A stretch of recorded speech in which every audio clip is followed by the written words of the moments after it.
minggu lepas kita mula kuliah, tapi saya ada kekangan sehingga tidak dapat kita menghadirkan diri untuk kuliah. Alhamdulillah minggu ni kita dapat bersama. InsyaAllah hari ini kita nak sambung hadis berkenaan dengan bab yang berkaitan dengan waktu-waktu salat.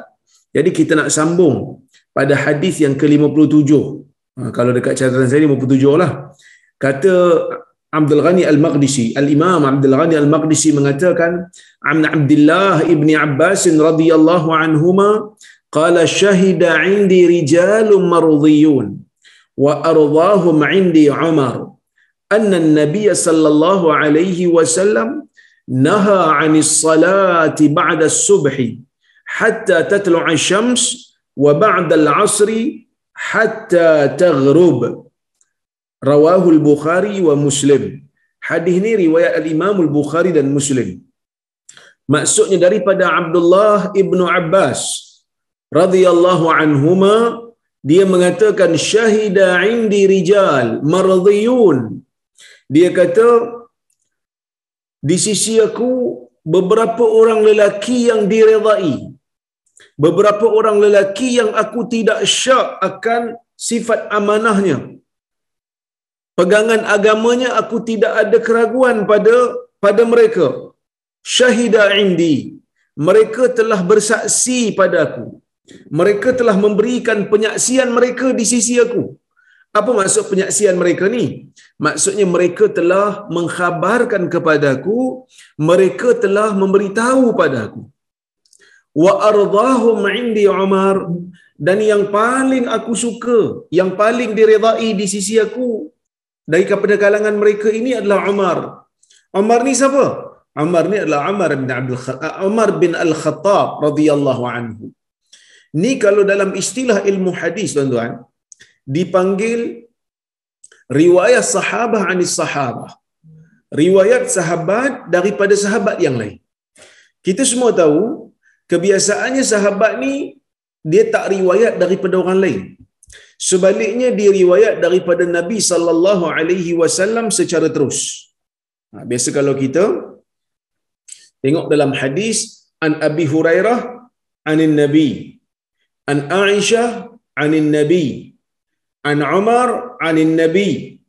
Jadi kebiasaannya sahabat Nabi sallallahu alaihi wasallam dia tak riwayat daripada orang lain. Dia riwayatkan daripada Nabi terus. Dia riwayat daripada Nabi terus.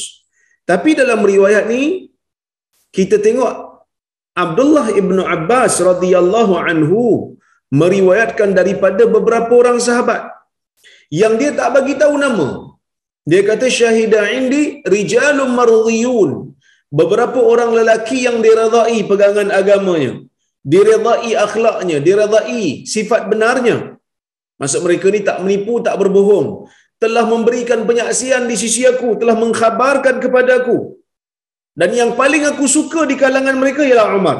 Akhirnya dia beritahulah salah seorang daripada mereka, salah seorang daripada guru Ibnu Abbas dalam riwayat ini adalah Umar Ibn Al-Khattab radhiyallahu anhu. Katalah Ibnu Abbas tak bagi tahu. Dia tak bagi tahu siapa yang bagi tahu kat dia. Dia terus bagi tahu Nabi sallallahu alaihi wasallam bersabda. Sedangkan Ibn Abbas tak dengar pun daripada Nabi. Dia dengar daripada sahabat lain. Adakah riwayat tu diterima? Riwayat ni dalam istilah ilmu hadis dipanggil mursalus sahabi ataupun marasilus sahabah. Sahabat Nabi dengar daripada sahabat Nabi yang lain. Yang mana sahabat Nabi yang lain tu yang dengar daripada Nabi sallallahu alaihi wasallam. Tapi bila nak riwayat, sahabat tu tak bagi tahu nama sahabat lain tu. Dia kata, contohlah Abu Hurairah dengar daripada Abu Bakar. Yang mana Abu Bakar dengar daripada Nabi. Sesebuah hadis. Tiba-tiba Abu Hurairah bila nak riwayat, dia tak sebut nama Abu Bakar. Dia kata, qala an-nabi sallallahu alaihi wasallam. Nabi bersabda. Adakah riwayat tu diterima? Majoriti ulama menerima riwayat tu. Sebab apa? Sebab kebanyakan sahabat Nabi sallallahu alaihi wasallam kalau mereka mendengar hadis daripada orang lain tu biasanya adalah sahabat Nabi sallallahu alaihi wasallam. Kerana sahabat ni amat jarang nak ambil riwayat daripada tabi'in. Jadi kalau mereka ambil daripada sahabat Nabi, maka taklah jadi masalah. Sebab apa tak jadi masalah? Kerana di sisi Ahlus Sunnati wal Jamaah, para ulama Ahlus Sunnah wal Jamaah mengatakan, ya, as-sahabah kulluhum udul. Sahabat Nabi sallallahu alaihi wasallam ni kesemuanya adil belaka. Kesemuanya adil belaka. Jadi tak ada masalah. Jadi tuan-tuan dan puan-puan yang dirahmati oleh Allah Subhanahu wa taala sekalian, dalam isu ni kita ambillah sikit berkenaan dengan ulumul hadis. Ini orang kata apa? Ilmu-ilmu hadis ni orang kata jaranglah dibincangkan dalam kuliah-kuliah, tapi tuan-tuan boleh dapatlah alhamdulillah sedikit demi sedikit ilmu hadis yang boleh kita ceritakan. Tapi adakah riwayat Ibn Abbas ni kita panggil sebagai mursalus sahabah? Kita kata tidaklah. Sebab Ibn Abbas bagi tahu diambil daripada Umar. Tapi ada tak diambil pada orang lain? Ya, diambil pada orang lain, yang tu dia tak bagi tahu. Maksudnya riwayat ni bercampur antara mursal sahabah, marasilus sahabah dengan riwayat yang bersambung sanadnya, iaitu daripada Umar. Dia kata yang paling aku redai daripada kalangan mereka ialah Umar ibn al-Khattab radhiyallahu anhu. Maksudnya Ibn Abbas ambil daripada Umar, Ibn Abbas belajar daripada Umar? Ya. Walaupun kedua-duanya sahabat. Kenapa Ibn Abbas boleh belajar dengan Umar pula? Belajarlah dengan Nabi saja. Tak. Ibn Abbas rasa tak cukup benda tu. Sebab apa? Sebab Ibn Abbas ni tuan-tuan, dia sahabat yang muda. Ketika mana Nabi SAW wafat, umur Ibn Abbas belasan tahun sahaja. Jadi bila Nabi wafat, Ibn Abbas ni dia pergi cari sahabat-sahabat yang berumur. Dia pergi belajar dengan sahabat ni, dia pergi belajar dengan sahabat sana, dia menuntut ilmu daripada sahabat ni. Kerana apa? Kerana dia memang orang yang mementingkan tentang ilmu agama. Jadi sebab itu dia sebut kepada salah seorang rakan dia, ketika mana Nabi SAW wafat saja, dia kata pada sahabat dia, dia kata, "Falamma tufiyan Nabi sallallahu alaihi wasallam, qultu li rajulin minal ansar, halum falnas'al ashab Rasulillah sallallahu alaihi wasallam fa innahum yawma idzin katsir." Ibn Abbas mengatakan, ketika mana Nabi sallallahu alaihi wasallam wafat saja, aku berkata kepada seorang sahabat aku daripada kalangan Ansar, halum, dia kata, jom kita belajar daripada sahabat-sahabat Nabi sallallahu alaihi wasallam. Jom kita minta hadis daripada sahabat-sahabat Nabi sallallahu alaihi wasallam. Jom kita pergi tanya hadis kepada sahabat-sahabat Nabi sallallahu alaihi wasallam. Fa innahum yawma idzin katsir, kerana mereka itu pada hari ini ramai. Mereka ramai pada hari ini. Jadi sebelum mereka pun meninggal, kita kena pergi belajar dengan dia orang. Jadi Ibn Abbas ni menjadi alim, menjadi pandai dalam ilmu agama, walaupun selepas Nabi sallallahu alaihi wasallam wafat, dia baru belasan umur, tetapi dengan kesungguhan dia belajar ilmu agama daripada sahabat Nabi, menuntut hadis daripada sahabat-sahabat Nabi, maka dia menjadi orang yang alim, menjadi orang yang pakar rujuklah di zaman dia selepas daripada kewafatan Nabi sallallahu alaihi wasallam. Tuan-tuan dan puan-puan rahmati oleh Allah Subhanahu wa taala sekalian, Ibn Abbas mengatakan dalam riwayat ni, dia kata Umar bagi tahu kat saya, Nabi sallallahu alaihi wasallam melarang salat selepas subuh sehingga terbitnya matahari, dan selepas asar sehingga terbenamnya matahari. Hadis ni riwayat Bukhari dan Muslim. Kita nak bincang sedikit berkenaan dengan isu ni. Baik. Kita nak tengok pertama dari sudut makna riwayat ni. Bila Nabi sallallahu alaihi wasallam melarang kita untuk salat selepas subuh sehingga terbit matahari ni, kalau dalam riwayat Bukhari disebut tasyruq, sehingga tingginya matahari. Bukan semata-mata terbit. Sebab kalau matahari terbit, tak boleh lagi salat pada waktu tu. Kena tunggu sehingga matahari naik. Dalam bahasa kita ni, kita kata matahari naik segala. Dalam kiraan moden ni, sebahagian daripada ulama seperti Syekh Ibn Uthaymin mengatakan seeloknya lepas saja matahari terbit tu biarkan masa berlalu selama 15 minit. Lepas tu baru kita boleh ataupun dibenarkan untuk salat sunat pada waktu tu. Baik, kita tengok hadis berikutnya, lepas tu saya akan hurai kedua-duanya sekali sebab hadis ni sama. Baik, kata penulis Al-Imam Abdul Ghani Al-Maqdisi, dia kata apa? An Abi Sa'id Al-Khudri radhiyallahu anhuma an Rasulillah sallallahu alaihi wasallam la salata ba'da subhi hatta tartafi'a asy-syams wala salata ba'da al-'asri hatta taghiba asy-syams. Hadis riwayat Bukhari dan Muslim.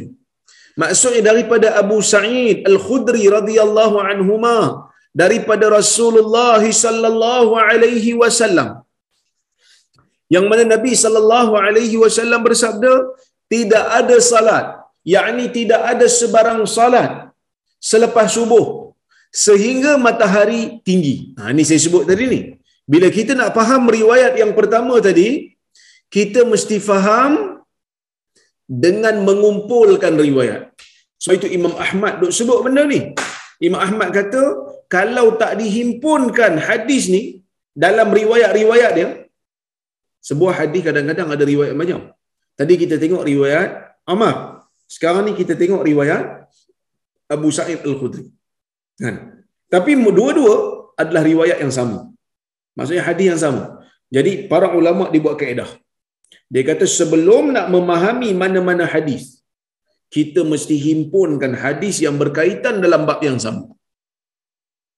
Kita kena himpunkan hadis yang berkaitan dalam bab yang sama, barulah kita boleh faham sesebuah hadis. Tadi dalam riwayat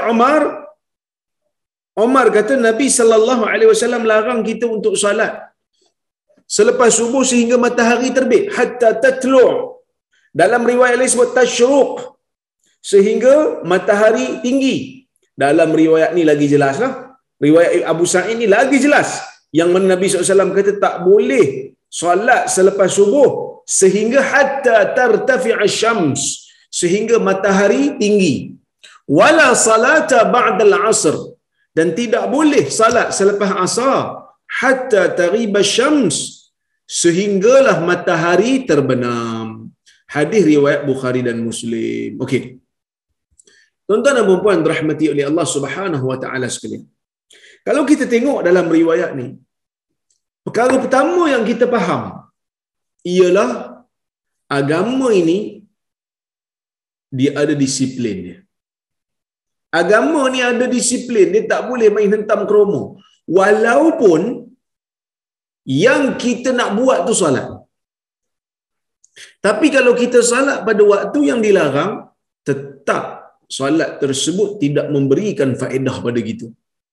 Bahkan boleh jatuh berdosa pun kalau kita salat pada waktu yang dilarang. Nanti kita akan hurai insya-Allah. Tak boleh. Kenapa salat tak boleh walaupun waktu yang dilarang? Kerana agama ni kena ada disiplin dia. Dia tak boleh main suka-suka pergi letak, suka-suka pergi kata okey, saya ni ya nak pergi ke Gunung Jerai contohnya kan. Kita pun tengok pelik, ada ritual-ritual yang kita tak pernah dengar pun sebelum ni. Kan? Dok buat benda-benda rekaan dekat Gunung Jerai sana. Bukanlah naik Gunung Jerai tu tak boleh, sekadar nak pergi tengok bukit boleh lah. Tapi dok claim macam-macam fadilat. Dok claim ada ibadat-ibadat khusus. Nak kena mandi dululah. Lepas tu nak kena pergi bertapa dekat makam-makam tertentulah. Yang ini memerlukan dalil yang khusus.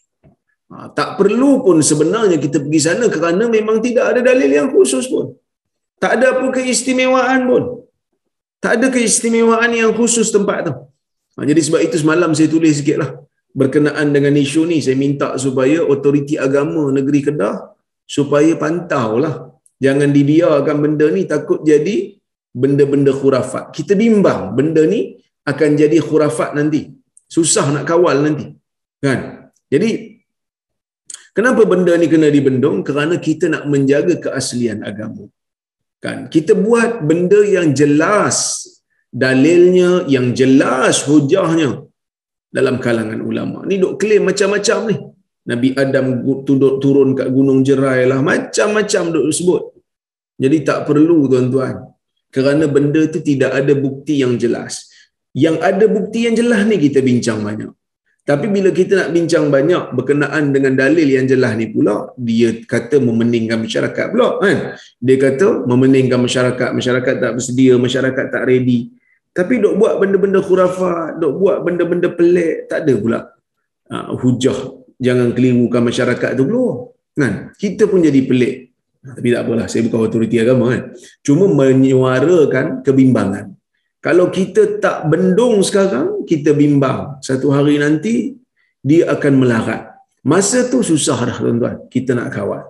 Kan? Jangan sebab, kita tak boleh ambil tindakan. Sebab apa? Sebab dia tu anti-Wahabi. Jadi kita kena bekerjasama, kita kena bersangka baik, kita kena biarkan je lah. Kan? Saya tengok sekarang ni, labelan orang dengan Wahabi ni, dia jadi macam satu senjata pula. Nak menutup kesilapan diri sendiri, nak tutup kesesatan diri sendiri. Kan kita buat silap, kita buat salah, siapa tegur, terus label orang tu sebagai Wahabi. Kadang-kadang tak ada kaitan pun dengan Wahabi. Kan? Jadi benda ni kita kena hati-hati. Agama ni ada disiplin dia. Agama ni ada dia punya tata cara. Walaupun salat pun kena buat ikut tata cara. Walaupun kita nak sembah Allah ni, boleh kawan tanya, salah ke saya nak sujud pada Tuhan? Bukan saya nak sujud pada makhluk. Saya nak sujud pada Tuhan. Takkan tak boleh. Kita kata kalau tak kena gaya, tak kena cara, tak boleh. Inilah waktu yang dilarang yang disebutkan oleh Nabi SAW dalam hadis. Ya, berapa bilangannya? Ada beberapa waktu. Kita tengok. Yang pertama, selepas salat asar sehingga terbenam matahari. Ini first. Ada isu, ada khilaf, nanti kita akan bincang, tapi ambil ni dulu. Secara umumnya, selepas kita salat asar sehingga terbenam matahari, tak boleh lagi dah salat. Tak boleh lagi dah salat sehingga tunggu terbenam matahari. Itu pertama. Yang kedua, selepas salat subuh. Selepas kita mengerjakan salat subuh, kita tak dibenarkan untuk melakukan salat lagi. Isu ni ada perincian yang lebih mendalam, nanti kita akan hurai, tapi nak ambil waktu ni dulu. Waktu ni waktu dilarang salat sunat. Okay. Yang ketiga, ketika mana matahari terbit sehingga terbenam, sehingga tegak ataupun tinggi matahari segala. Ketika matahari terbit sehingga matahari naik tinggi segala. Okey? Kalau ikut Syekh bin Utsaimin, dia kata 12 minit. Saya pun silap tadi, saya sebut 15 minit. Syekh bin Utsaimin, seorang tokoh moden lah di zaman ni, ulama daripada Saudi. Dia kata kalau waktu yang moden ni, kita biarkan lepas matahari terbit tu selama 12 minit. Kalau nak pergi 15 minit lagi bagus. Tengok. Betul lah saya sebut tu. Nak pergi 15 minit lagi baguslah. Tunggu 15 minit baru kita salat sunat pula. Okey? Kemudian ketika mana matahari berada di tengah-tengah langit, sehinggalah matahari terbenam. Okey? Baik. Ini pendapat majoriti ulama lah. Dalam bab tak boleh salat ketika matahari tegak atas kepala. Tapi mazhab Maliki dia kata boleh. Mazhab Maliki dia kata boleh. Salat pada waktu matahari tegak atas kepala. Tetapi yang rajahnya ataupun yang tepatnya mazhab majoriti, kerana majoriti menggunakan riwayat daripada Amr bin Abasah. Hadis riwayat Muslim. Amr bin Abasah kata, Nabi SAW pernah sebut kat dia, "Summa salli fa inna as-salah mashhudah mahdurah hatta yastaqilla adh-dhillu bir-rumh. Summa aqsir 'ala as-salah. Summa aqsir 'ani as-salah fa inna hina idzin tusjaru jahannam. Fa idza aqbala al-fay fasalli." Nabi SAW kata kat dia, kemudian kamu salatlah. Setelah ambil wudu, kemudian kamu salatlah. Kerana salat tersebut dihadiri oleh malaikat, disaksikan oleh malaikat, sehingga matahari sehingga bayang dah hilang daripada matahari. Bila bayang dah hilang, matahari tegak atas kepala, kemudian hendaklah kamu berhenti salat. Kerana pada waktu tu Jahannam ataupun neraka sedang dinyalakan ataupun dibakar. Dan apabila timbulnya bayang, maka salatlah. Fa inna salata masyhudah mahdhurah, kerana salat itu disaksikan dan dihadiri oleh malaikat, hatta tusalli al-asr, sehingga kamu salat asar. Maksud lepas zuhur boleh salat. Walaupun kita dah salat zuhur boleh salat, tak ada masalah. Boleh salat sunat lagi. Sehinggalah datangnya asar, kamu dah salat asar, summa aqsir 'anis salah hatta taghruba syams. Kemudian berhentilah daripada salat sehingga matahari terbenam. Fa innaha taghrub baina qarnai syaitan. Bila kamu dah sampai salat asar, jangan salat lagi. Summa aqsir 'anis salah. Kemudian hentikan diri daripada salat hatta taghruba syams, sehingga matahari terbenam. Fa innaha taghrubu baina qarnai syaitan. Kerana matahari ini terbenam di antara tanduk syaitan. Wa hina idzin yasjudu lahal kufar. Dan pada waktu itulah orang-orang kafir itu bersujud. Okey. Jadi pandangan yang betul adalah pandangan majoriti ulama. Ya, majoriti ulama. Okey, itu waktu yang keempat lah. Dan waktu yang kelima ialah ketika matahari nak terbenam. Matahari terbenam. Jadi bila matahari terbenam, kita tak digalakkan, matahari dekat-dekat nak terbenam, kita tak boleh nak salat, melainkan sehingga matahari terbenam betul masuk waktu maghrib. Okey. Riwayat daripada Uqbah bin Amir menjelaskan isu ini dalam Sahih Muslim. Uqbah bin Amir mengatakan, "Salasu sa'at kana Rasulullah sallallahu alaihi wasallam yanhana an nusalliya fihin aw an naqbura fihinna mautana hina tatlu'u asy-syams bazighatan hatta tartafi' wa hina yaqumu qa'imu adh-dhahira hatta tamila asy-syams wa hina tudhifu asy-syams lil ghurub hatta taghrub." Ataupun wa hina tadhifu asy-syams lil ghurub hatta taghrub. 3 waktu, kata Uqbah, 3 waktu yang mana Rasulullah SAW larang kami untuk kami salat padanya ataupun kami kuburkan padanya mayat kami, iaitu ketika matahari nak terbit sehingga matahari tinggi, dan ketika mana matahari tegak atas kepala sehingga matahari gelincir, dan ketika mana matahari nak terbenam sehinggalah terbenam. Lepas terbenam baru boleh salat. Okey. Kita tengok isu-isu yang berkaitan dengan waktu-waktu larangan ini. Okey. Yang pertama, kita nak salat, boleh tak pada waktu-waktu yang dilarang ni kita nak mengerjakan salat fardu? Contohlah orang tu, dia baru bangun tidur. Bangun tidur, waktu matahari terbit. Boleh tak dia salat subuh pada waktu tu? Memang waktu subuh dah habis. Tapi kita bacakan dalam hadis, "Man nama an salatin aw nasiyaha falyusalliha idza dzakaraha."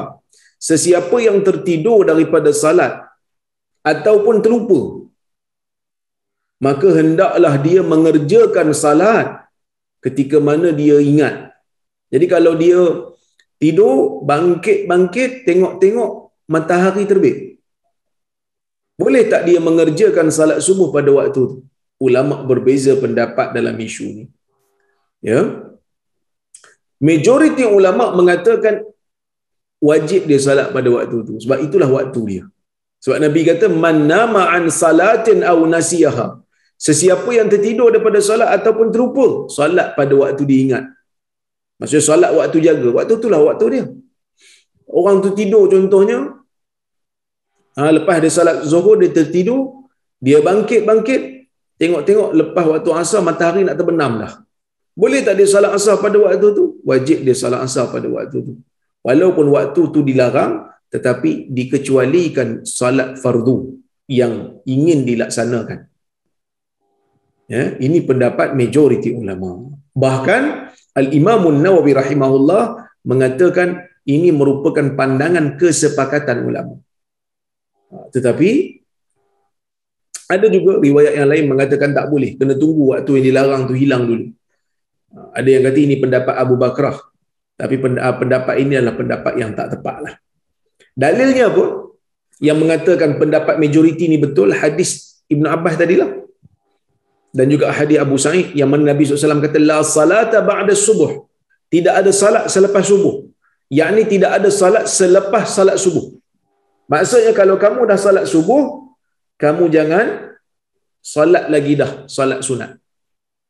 Okey. Ataupun termasuk juga mengulang salat untuk mendapatkan pahala berjamaah. Contohlah orang tu dia dah solat subuh dah. Kan? Dia dah solat subuh dah. Lepas tu dia pergi ke masjid, dia tengok ada jemaah solat subuh lagi. Sedangkan kalau kita tengok tadi Nabi kata la salata ba'da subuh. Tidak ada salat selepas subuh. Maksudnya bila dia dah salat subuh, dia tak boleh solat lagi dah. Tapi boleh tak dia ulang balik salat subuh berkenaan untuk mendapatkan pahala berjamaah? Ataupun dia dah salat asar, dia pergi masjid, tengok ada orang salat asar, sedangkan dia dah salat asar di rumah dah. Boleh tak dia ulang salat asar tu di masjid tu untuk mendapatkan pahala berjamaah? Ini juga ada isu di kalangan para ulama, tetapi majoriti ulama mengatakan ia dibenarkan. Bahkan digalakkan. Kerana apa? Kerana di sana ada hadis riwayat Muslim. Nabi sallallahu alaihi wasallam ya melihat lepas salat, Nabi tengok ada dua orang. Nabi salat masa tu dekat Mina, dekat Masjid Khaif. Lepas Nabi salat subuh, Nabi tengok ada dua orang tak salat. Nabi sallallahu alaihi wasallam panggil kan dua orang ni, Nabi arahkan sahabat untuk panggil dua orang ni kepada Nabi. Nabi kata alayya bihima, pergi panggil dua orang. Dia orang datang kepada Nabi sallallahu alaihi wasallam dalam keadaan menggeletar, takut. Sebab apa takut? Sebab gerunlah Nabi panggil kan. Maka Nabi SAW pun tanya kepada dia orang, ma mana'akuma an tusalliya ma'ana? Apa yang menghalang kamu daripada salat bersama dengan kami? Kenapa tak salat dengan kami tadi ni? Apa jawapan mereka? Dia kata, ni salat subuh lepas salat subuh. Maka dua orang ni kata, laqad sallaina fi rihalina. Sesungguhnya kami telah salat di tempat kami. Kami dah salat di kemah kami. Jadi tak perlulah kami salat lagi. Nabi SAW menegur dua orang ni. Nabi kata, la taf'ala. Kamu jangan buat benda ni lagi. Dia kata, idza ataituma masjida jama'atin. Bila kamu datang mana-mana masjid yang ada jemaah padanya, fasalliya ma'ahum. Hendaklah kamu salat bersama dengan mereka. Kamu berdua ni kalau datang masjid lain yang ada berjemaah padanya, salat dengan mereka kalau ada berjemaah di situ. Fa innaha lakum nafilah. Kerana salat tersebut untuk kamu berdua adalah salat yang sunat. Yang kali kedua tu walaupun salat fardu tapi dapat pahala sunat. Jadi bolehlah kita ulang. Muaz juga salat isyak dengan Nabi SAW di Masjid Nabawi, kemudian bila balik ke tempat dia, dia menjadi imam kepada kaum dia pula. Kan? Cuma ada isu kalau salat maghrib, ada yang kata salat maghrib tak boleh ulang sebab salat maghrib ganjil, kalau kita ulang jadi genap. Tetapi pendapat yang tepat di sisi ulama ialah boleh ulang apa saja salat fardu untuk kita mendapatkan pahala berjamaah. Wallahu a'lam. Okey. Kemudian kita tengok isu yang lain, iaitu bila kita kata waktu matahari naik, waktu matahari tegak atas kepala, waktu matahari terbenam, dekat nak terbenam, adakah waktu ni larangan salat sunat pada waktu ini berkaitan dengan waktu solat tu ke, dengan waktu tu ke, ataupun dengan perbuatan salat tu? Contoh saya bagi contoh. Kita kata bila mana terbitnya fajar, bila mana terbitnya fajar, waktu subuh ni, adakah waktu itu dilarang untuk kita salat melainkan salat yang tertentu saja, ataupun boleh kita salat lain? Ataupun larangan salat sunat tu hanya tertumpu kepada lepas solat subuh. Maksud lepas solat subuh kita tak boleh solat sunat. Tapi sebelum solat subuh kita boleh solat sunat banyak-banyak. Ke macam mana? Okey, kita tengok ada isu sikit kat sini. Waktu asar umpamanya.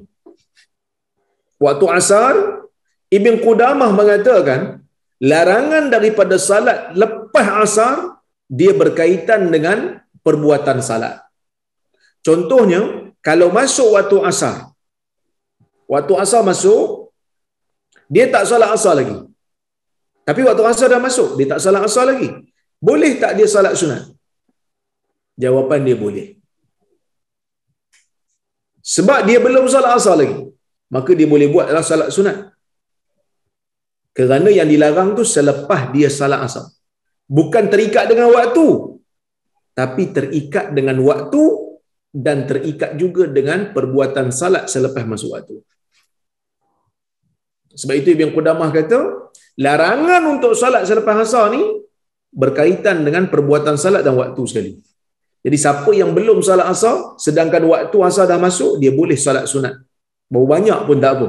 Sebab dia belum salat asar. Wa in salla ghairahu, walaupun dia dah salat yang lain. Solat zuhur dah salat dah. Masuk waktu asar, dia boleh salat sunat. Dia boleh solat sunat, dia boleh solat sunat. Wa man sallal asar, sesiapa yang dah tunaikan salat asar, falaisa lahu tanafful. Siapa yang dah salat asar, maka dia tak boleh lagi bersolat sunat wa in lam yusalli ahadun siwahu. Maksudnya, kalau dia dah salat asar, dia tak boleh untuk solat sunat lagi dah. Sebab dah selesai salat asar, lepas salat asar dah tak ada salat sunat. Okey. Ini pendapat yang tepatlah di sisi para ulama. Sebab itu Imam Nawawi pun sebut, dia kata wala khilafa anna waqtal karaha ba'da al-'asr la yadkhulu bi mujarradi dukhul al-'asr bal la yadkhulu hatta yusalliyaha. Kata Imam Nawawi, tidak ada khilaf lagi bahawasanya waktu yang dilarang untuk solat selepas asar ni tidak masuk semata-mata dengan masuknya asar. Bahkan tak masuk waktu larangan ni sehinggalah dia salat asar. Ini berkenaan dengan waktu asar lah. Jadi bila yang dilarang tu? Lepas asar, selepas kita mengerjakan salat asar. Jadi kalau kita belum salat asar, walaupun waktu asar dah masuk, ya, kita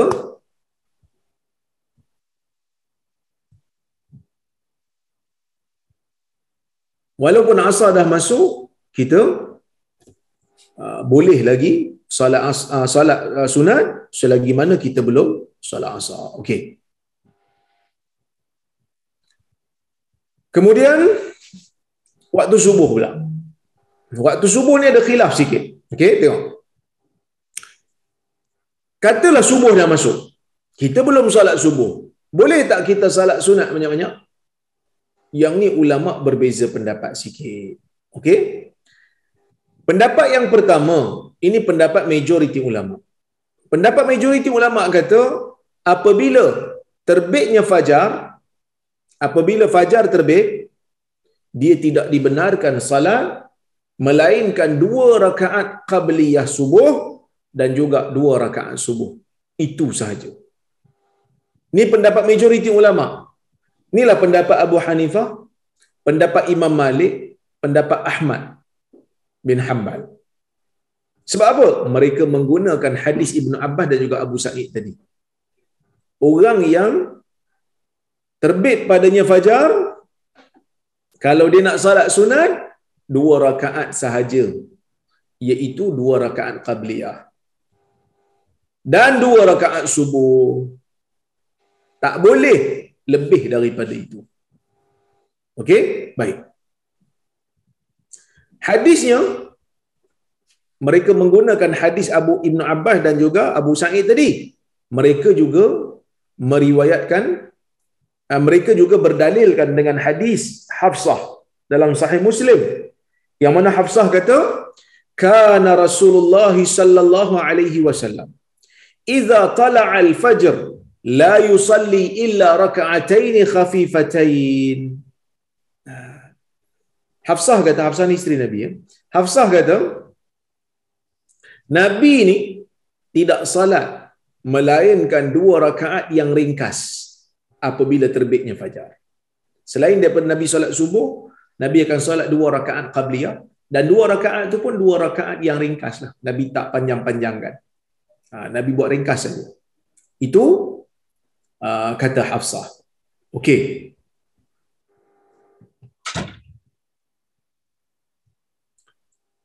Dan juga riwayat Ibnu Umar di sisi Imam Ahmad dan juga Abu Dawud, yang mana Ibnu Umar mengatakan Nabi sallallahu alaihi wasallam bersabda, la salata ba'da al-fajr illa sajdatain. Tidak ada salat selepas fajar melainkan 2 rakaat. Hadis ni ulama berbeza pendapat sikit. Hadis ni ulama berbeza pendapat sikit. Ada yang mengatakan hadis ini dhaif. Kebanyakan ulama-ulama hadis yang saya baca, mereka mendhaifkan hadis ni. Tetapi Syekh Al-Albani mengatakan hadis ini sahih. Hadis ini sahih dengan jalur-jalurnya yang banyak. So ini pendapat pertama. Kalau subuh dah masuk, tak boleh kita solat sunat melainkan hanya 2 rakaat, lepas tu subuh 2 rakaat. Itu sahaja. Tak boleh lebih daripada itu. Okey. Pendapat pertama, ini pendapat majoriti. Pendapat yang kedua. Pendapat yang kedua mengatakan, ini Ibn saya baca pandangan Ibn Rajab.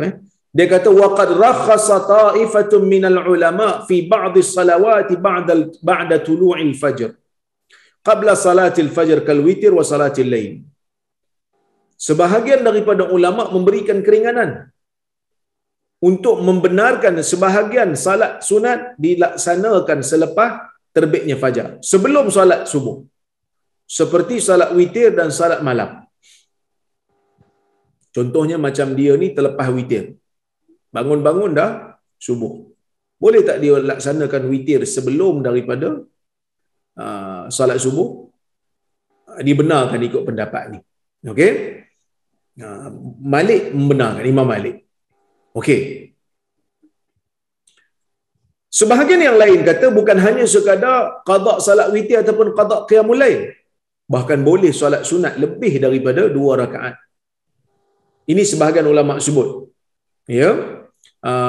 Riwayat ni adalah riwayat pandangan dan pandangan Imam Syafi'i. Dan juga satu riwayat dalam mazhab Ahmad, mereka mengatakan larangan itu tidak masuk ataupun larangan itu tidak berlaku. Larangan untuk buat solat sunat itu tak berlaku melainkan selepas dia solat subuh. Sama macam asar tadi kan. Lepas tu dia kata la yarqulu waqtun nahi hatta yusalli al-fajr. Tidak masuk larangan, tidak masuk waktu untuk dilarang salat pada waktu fajar ni melainkan setelah dia salat subuh. Okey? Baik. Dalil mereka ialah mereka mengatakan la salata ba'da al-fajr hatta tatlu'a asy-syams. Tidak ada salat selepas fajar sehingga matahari terbit. Matahari tinggi. Dalam riwayat Amr bin Abbasah kata, "Salli salatal subuh summa aqsir 'anis salah hatta tatlu'a asy-syams hatta tartafi." Salatlah kamu salat subuh, kemudian berhenti bila matahari terbit sehingga matahari tinggi. Okey.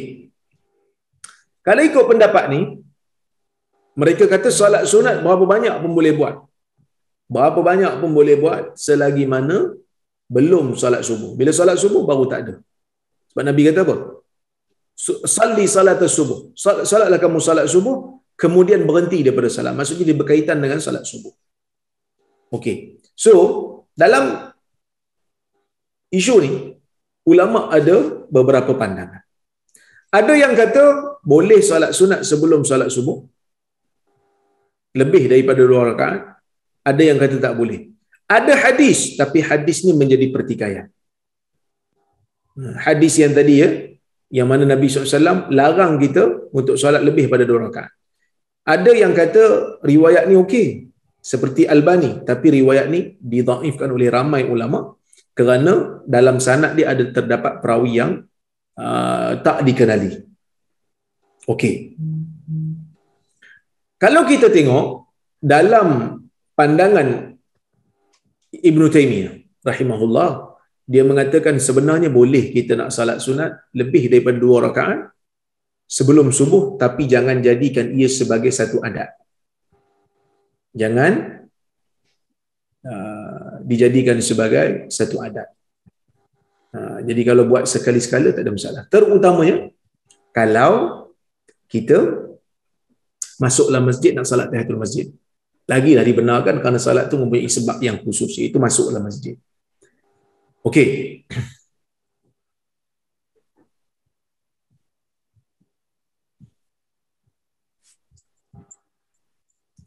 Kita pergi kepada isu yang lain. Apa hukum kita nak salat sunat yang tidak ada sebab yang khusus pada waktu yang dilarang? Ya. Okey.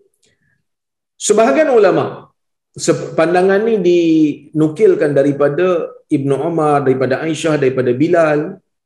Mereka mengatakan dibenarkan kita untuk salat selepas daripada fajar dan selepas daripada asar.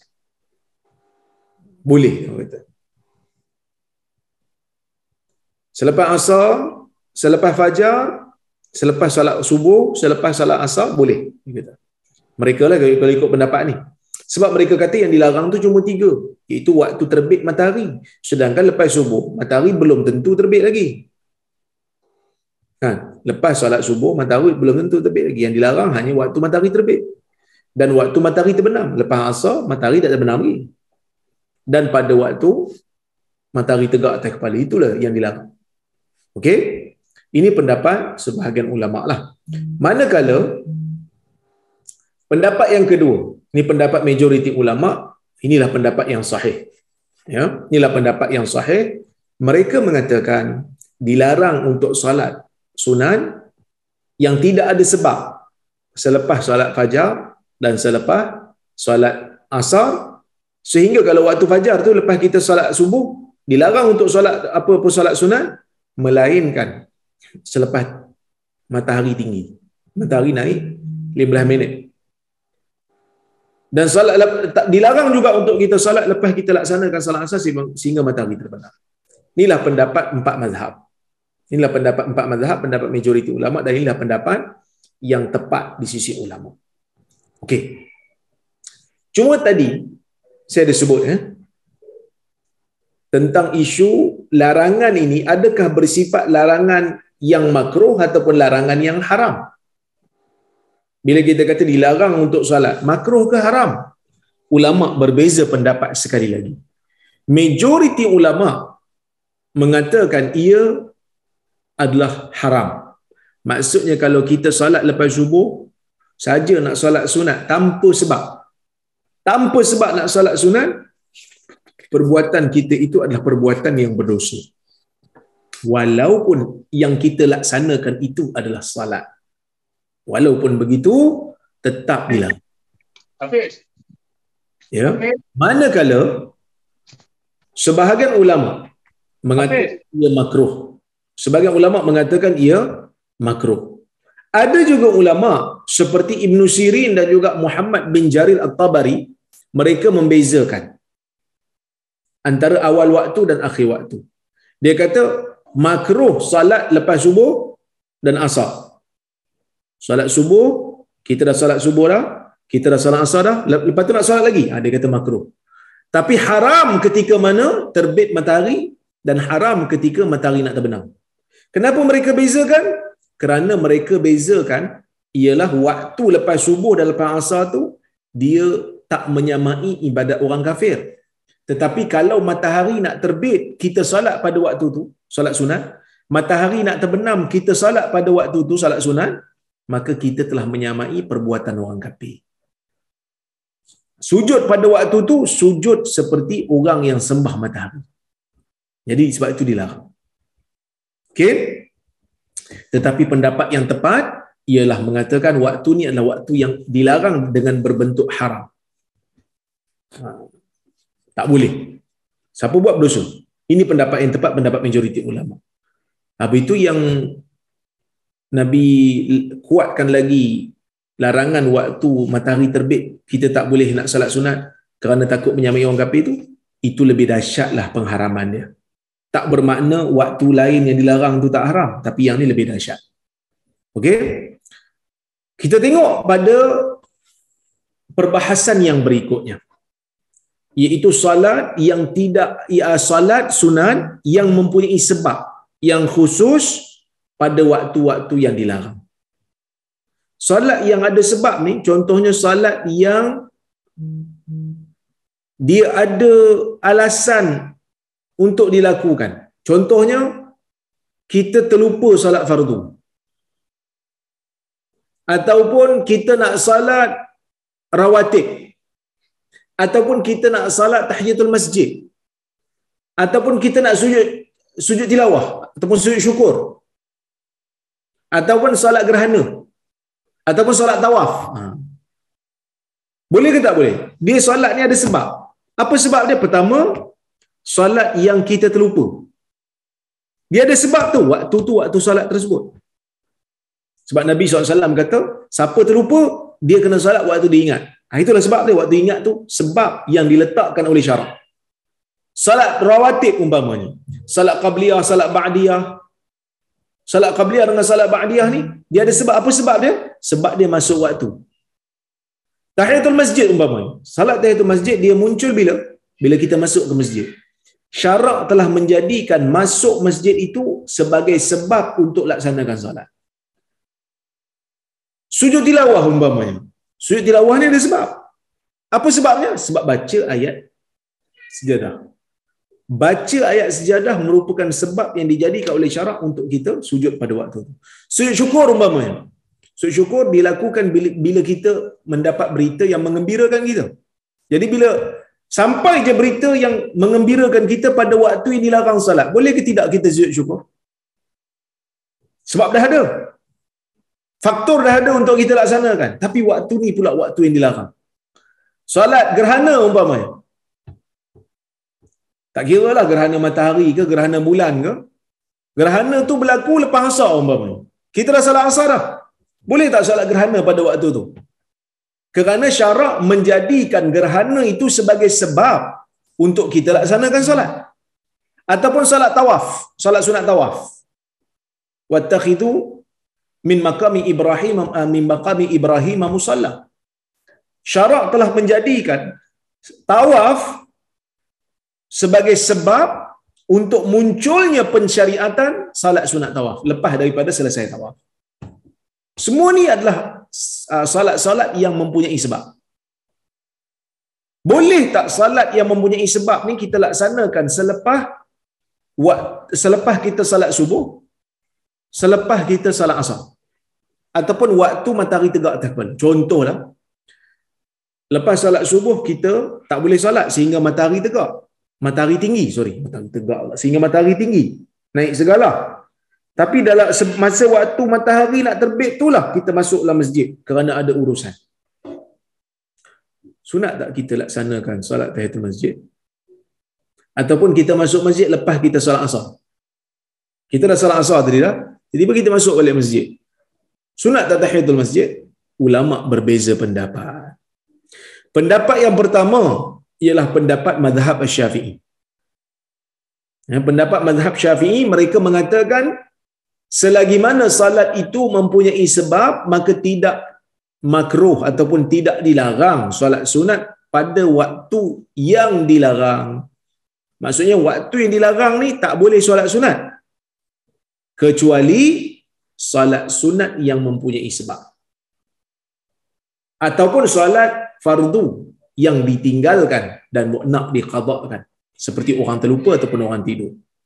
Imam Nawawi sebut apa? Dia kata hadza madhhabuna annaha la tukrah. Ini mazhab kita, dia kata, mazhab Syafi'i, iaitu tidak dimakruhkan. Ini juga kata Imam Nawawi pendapat Ali bin Abi Talib, pendapat Zubair bin Awam, pendapat Abdullah bin Zubair, pendapat Abu Ayyub. Ramai lagi sahabat yang mengatakan begitu. Ya, dan Imam Nawawi menyebutkan, dia kata walau tawadda'a fi hadhihi al-awqat. Ada satu lagi jenis salat yang mempunyai sebab, iaitu salat sunat wudu.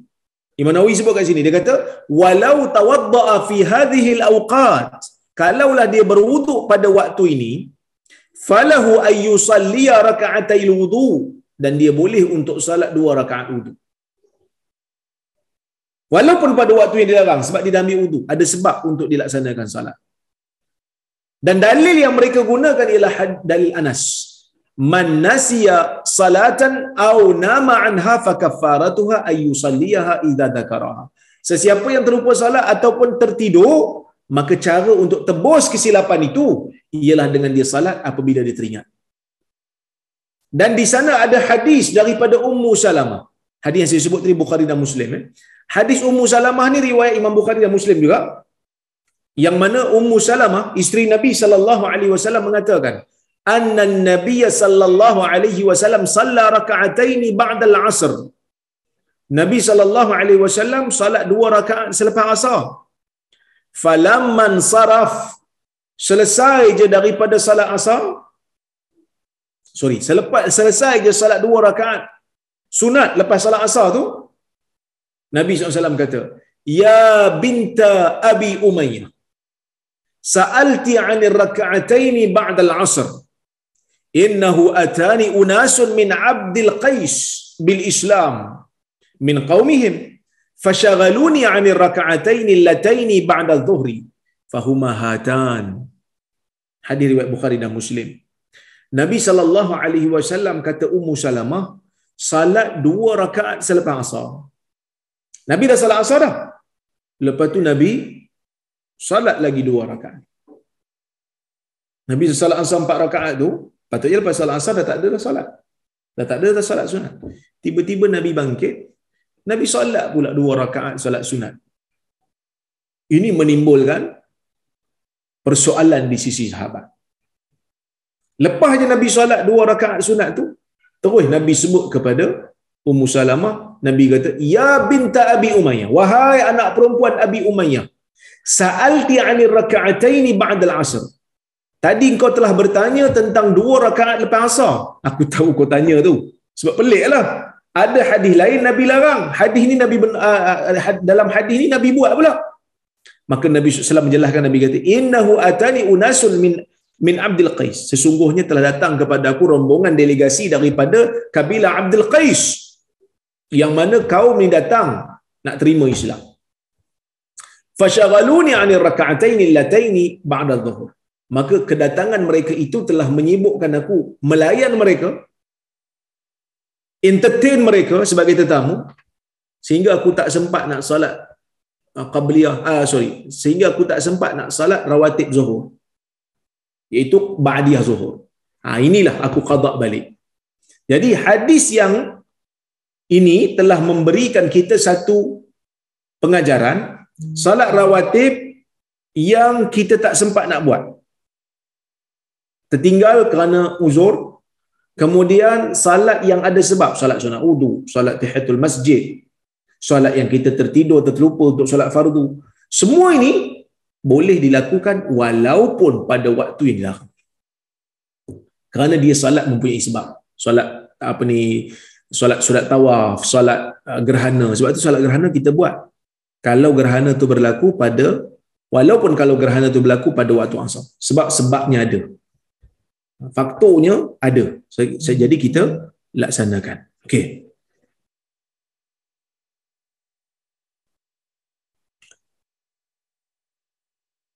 Kemudian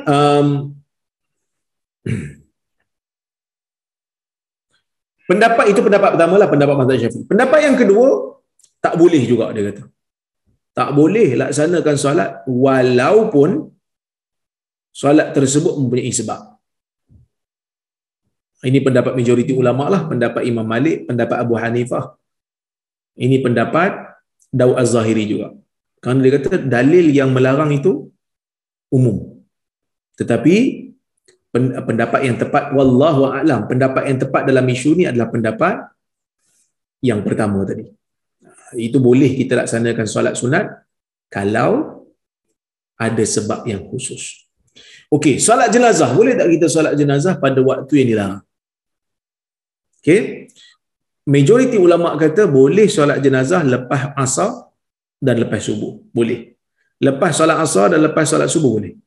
Tapi 3 waktu, iaitu waktu matahari terbit, waktu matahari terbenam dan waktu matahari tegak atas kepala, yang ni majoriti ulama kata tak boleh. Kerana hadis Uqbah tadi jelas. Yang mana Uqbah kata 3 waktu Nabi larang kita untuk kita salat padanya, dan menguburkan mayat kita, iaitu waktu matahari tegak atas kepala, waktu matahari terbit dan waktu matahari terbenam. Okey. Manakala mazhab Syafi'i dan satu riwayat daripada Ahmad, mereka kata boleh dilaksanakan salat jenazah ni pada bila-bila waktu. Boleh. Okey, ini pendapat mazhab Syafi'i. Tapi kalau tuan-tuan tengok, sebahagian ulama mereka mengatakan seeloknya tunggulah matahari itu tegak dulu. Kerana memang ada hadis yang melarangnya. Tapi kalau mereka nak bertaklid dengan mazhab Syafi'i, tidak menjadi masalah, ia dibenarkan, ya. Kerana ada pandangan ini, orang kata apa, khilaf yang muktabar lah.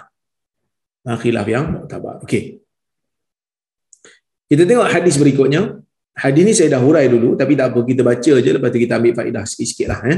Kerana kita dah baca dah riwayat ni. An Jabir bin Abdullah radhiyallahu anhuma anna Umar bin Khattab jaa yaum al-Khandaq ba'da ma gharabat asy-syams faja'ala yasubbu kufara Quraisy wa qala ya Rasulullah ma kittu usalli al-'asr hatta kanat asy-syams taghrub faqala an-nabi sallallahu alaihi wasallam wallahi ma sallaituha qala faqumna ila Buthan fatawadda'a lis-salah wa tawadda'na laha fa shalla al-'asr ba'da ma gharabat asy-syams thumma shalla ba'daha al-maghrib. Okey, daripada Jabir, hadis riwayat Bukhari dan Muslim. Daripada Jabir bin Abdullah, dia kata Umar bin Khattab datang pada hari Khandaq, peperangan Khandaq, ini peperangan parit, selepas matahari terbenam. Dan pada waktu itu Umar mencela orang-orang kufar Quraisy. Lalu dia mengatakan, wahai Rasulullah, aku hampir-hampir tidak mampu salat asar sehingga matahari hampir-hampir nak terbenam. Nabi kata apa? Demi Allah, aku tidak salatnya. Aku belum salat asar lagi. Maka kami pun pergi dekat Buthan, satu lembah di Madinah. Maka Nabi pun berwuduk untuk salat dan kami pun berwuduk. Maka Nabi SAW salat asar selepas matahari terbenam. Lepas tu Nabi terus salat maghrib. Nah, ini peristiwa yang berlaku di zaman Nabi SAW. Waktu ni waktu dikatakan oleh para ulama waktu sebelum turunnya pensyariatan salat pada waktu perang. Lepas pada tu Nabi dah tak tinggal salat dah, walaupun peperangan dahsyat berlaku. Tapi waktu ni waktu belum disyariatkan lagi, sebab itu Nabi meninggalkan salat. Tertinggal lah, bukan sengaja meninggalkan, tapi tertinggal kerana tak berkesempatan disebabkan oleh kerana peperangan yang berlaku. Sebab peperangan Khandaq ni pun peperangan yang dahsyat jugalah, yang berlaku di antara orang Islam dengan orang bukan Islam. Wallahu a'lam. Okey, tuan-tuan, insya-Allah sekadar itulah kuliah kita pada pagi ini. Saya tengok kalau ada soalan ataupun komentar. Assalamualaikum warahmatullahi wabarakatuh. Waalaikumsalam warahmatullahi. Saya nak bertanya, adakah boleh solat sunat sebelum subuh? Selepas subuh? Apa ni? Solat sunat sebelum subuh? Memang ada salat rawatib 2 rakaat sebelum subuh. Kalau dia maksudkan ialah salat yang mempunyai sebab, dan salat tahiyatul masjid pun boleh. Tapi salat lebih pada 2 rakaat sebelum subuh, ulama berbeza pendapat. Kerana ada riwayat yang dhaif tadi tu. Tapi kalau dibuat sekali-sekala tidak menjadi masalah. Demikian yang disebut oleh Ibn Taimiyah. Kalau dijadikan adat, dia lebih 2 rakaat tu bukan kerana salat tahiyatul masjid, bukan kerana salat sunat wuduk, tapi kerana memang dia nak buat qabliyah, tak dibenarkan untuk dijadikan sebagai adat. Wallahu a'lam.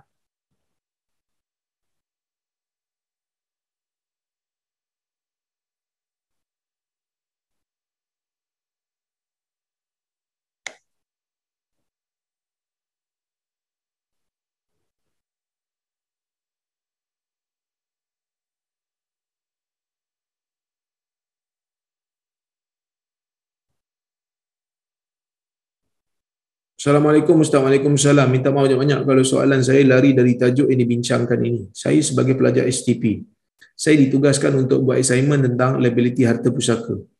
Jadi soalan saya, apakah yang perlu dilakukan oleh harta si mati? Dan apakah perkara yang tidak boleh dilakukan dari harta si mati?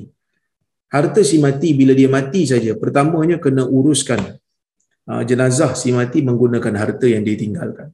kemudian bayar hutang dia, kemudian laksanakan wasiatnya. Lepas pada tu terus difaraidkan.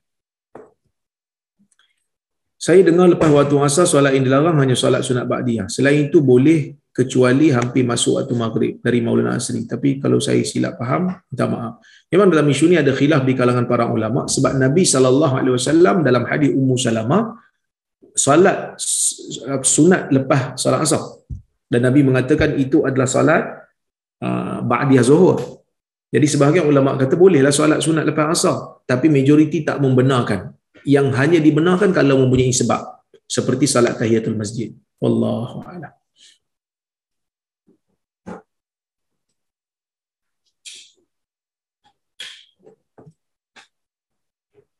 Sujud tilawah tu kena berdiri dan angkat takbir ke doktor? Khilaf di kalangan para ulama. Sebahagian mengatakan kena ada takbir, kena menghadap kiblat.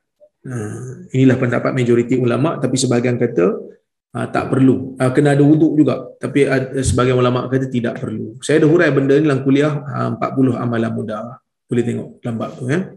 Baik.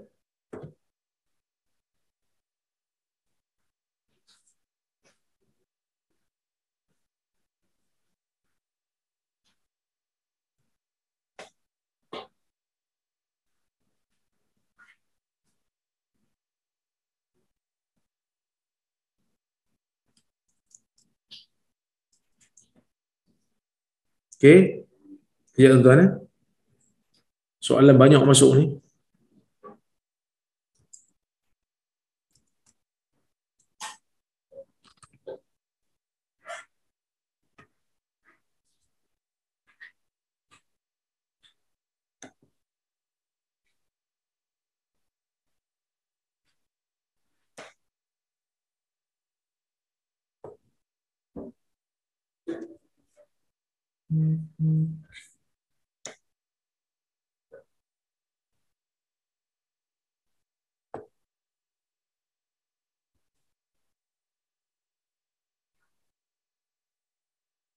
Okey. Assalamualaikum. Waalaikumsalam. Adakah terbatal wuduk sekiranya kita memegang ataupun membuang gumpalan rambut wanita ajnabi yang disikat yang dipinjam mereka? Pertama sekali, ulama berbeza pendapat hukum menyentuh wanita ni. Adakah membatal wuduk ataupun tidak? Saya cenderung pada pendapat selagi tidak ada syahwat maka tidak membatalkan wuduk. Tapi mazhab Syafi'i mengatakan batal wuduk walaupun tidak ada syahwat. Baik. Jadi kalau dia berpegang kepada batal wuduk, memegang wanita yang bukan mahram dia ni, adakah memegang ataupun menyentuh rambut ya dikira membatalkan wuduk? Okey, pendapat mazhab Syafi'i tidak membatalkan wuduk. Kenapa kalau pegang rambut itu tidak membatalkan? Walaupun ada sebahagian mengatakan batal, tapi majoriti yang mengatakan batal ni dia kata rambut tak batal. Kenapa? Kerana dia kata rambut ni dia hukum sebab dia dah terpisah daripada badan tersebut. Okey, daripada badan wanita tersebut. Wallahu a'lam.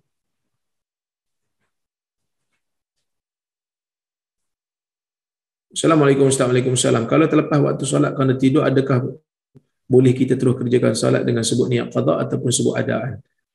Yang ni ulama berbeza pendapat. Ada yang kata sebut qada, ada yang kata sebut ada. Tapi yang pentingnya kita solatlah pada waktu tu. Kita kata saya dah terlepas waktu yang sebenar, saya nak solat tersebut pada waktu ini.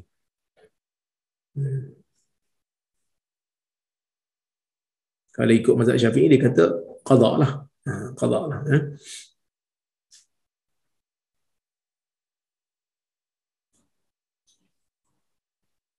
Assalamualaikum warahmatullahi wabarakatuh. Jika tidak sempat solat sunat subuh, bolehkah dilakukan selepas subuh sebagai qada? Boleh.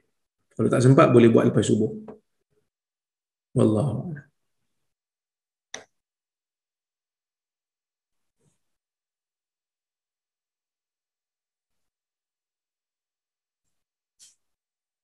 Doktor, dari Madinah ke Bir Ali masuk waktu Zuhur. Kita nak jamak dan qasar untuk perjalanan ke Mekah.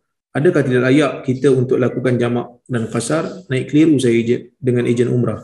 Setahu saya selagi kita musafir, selagi itu kita layak untuk jamak dan qasar. Alasan ejen umrah kita belum keluar mukim. Sesiapa yang telah keluar daripada kawasan dia, maka dia dibenarkan untuk jamak dan qasar, ya, walaupun waktu dah masuk, waktu dia bermukim di tempat dia. Maksud katalah waktu dia bermukim di tempat dia tu Zuhur dah masuk, tapi dia tak solat lagi, dia keluar daripada tempat dia, ya, dia keluar daripada tempat dia, maka dia nak solat jamak dan qasar boleh tak? Boleh, kerana dia dah keluar pada tempat dia, walaupun waktu yang asal tu telah masuk sebelum dia keluar bermusafir tadi. Wallahu a'lam. Itu saja yang saya boleh saya jawab soalan-soalan pada pagi ini. Minta maaf terkasar bahasa, tersilap kata. Terima kasih pada penganjur Nur Islam Academy, kepada Datuk Ayub, kepada Datin Lin, kepada semua tim Nur Islam Academy, kepada semua yang hadir pada pagi ini. Terima kasih banyak. InsyaAllah kita jumpa lagi pada lain masa.